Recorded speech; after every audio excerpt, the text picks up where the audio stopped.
Assalamualaikum warahmatullahi wabarakatuh. Perkenalkan, saya Yolanda Alvaros Aifa dengan NPM 2451113, mahasiswi yang akan memaparkan materi analisis kasus loan prestasi dalam ujian akhir semester kali ini.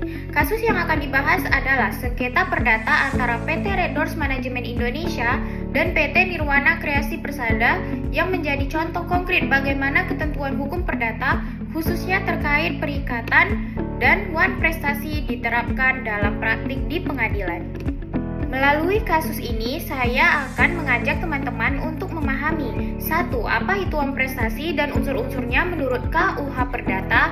2. Bagaimana penerapan hukum perdata dalam kasus kerjasama bisnis. Dan terakhir 3. Peran pengadilan dalam menyelesaikan sengketa wan prestasi. Baik, kita akan masuk ke pembahasan. Yang pertama, ada isu permasalahan hukum.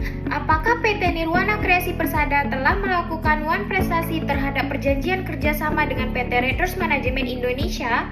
Permasalahan ini muncul karena adanya dugaan bahwa salah satu pihak dalam perjanjian tidak melaksanakan kewajiban sesuai kesepakatan.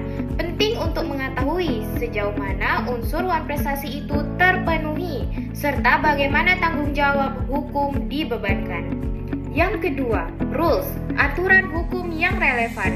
1. Pasal 1234 KUH Perdata berbunyi, setiap perikatan adalah untuk memberikan sesuatu, untuk berbuat sesuatu, atau untuk tidak berbuat sesuatu. Dan yang kedua, pasal 1243 KUH Perdata berbunyi, penggantian biaya, kerugian, dan bunga karena tidak dipenuhinya suatu perikatan mulai diwajibkan apabila debitur meskipun telah dinyatakan lalai tetap tidak memenuhi perikatannya. Dua pasal ini menjadi dasar utama dalam mengkaji apakah suatu pihak dapat dikategorikan melakukan wan prestasi dan layak dikenakan sanksi hukum berupa ganti rugi. 3. Analisis fakta dan penerapan hukum. PT Red Doors Management Indonesia dan PT Nirwana Kreasi Persada menjalin perjanjian kerjasama terkait pengelolaan properti untuk layanan akomodasi.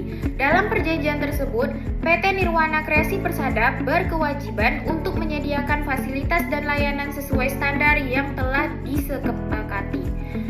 Namun, dalam pelaksanaannya, PT Nirwana Kreasi Persada tidak memenuhi kewajiban tersebut, seperti tidak menyediakan fasilitas sesuai standar dan tidak memberikan laporan operasional secara berkala.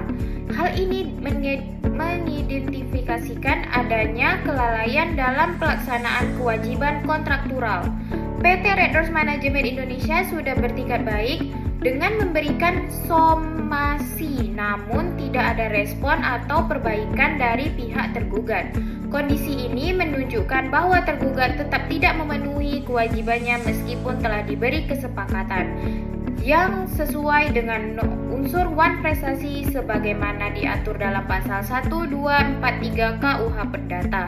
Dengan demikian, unsur wan prestasi telah terpenuhi, yaitu adanya kewajiban hukum, pelanggaran dan kewajiban tersebut, somasi yang diabaikan dan timbulnya kerugian yang harus dipertanggungjawabkan. Yang keempat, conclusion, kesimpulan. PT Nirwana Kreasi Persada terbukti melakukan wan prestasi terhadap perjanjian kerjasama dengan PT Red Doors Management Indonesia.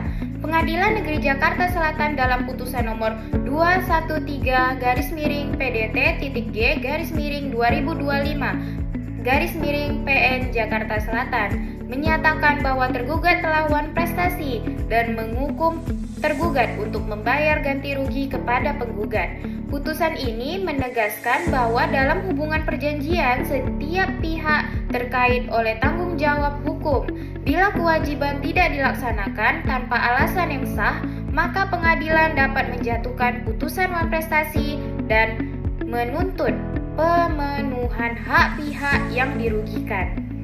Itulah pemaparan singkat dari saya mengenai kasus wan prestasi antara PT Red Doors dan PT Nirwana Kreasi Persada.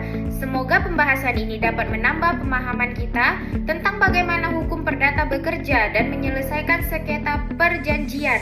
Terima kasih atas perhatiannya. Mohon maaf jika ada kekurangan. Wassalamualaikum warahmatullahi wabarakatuh.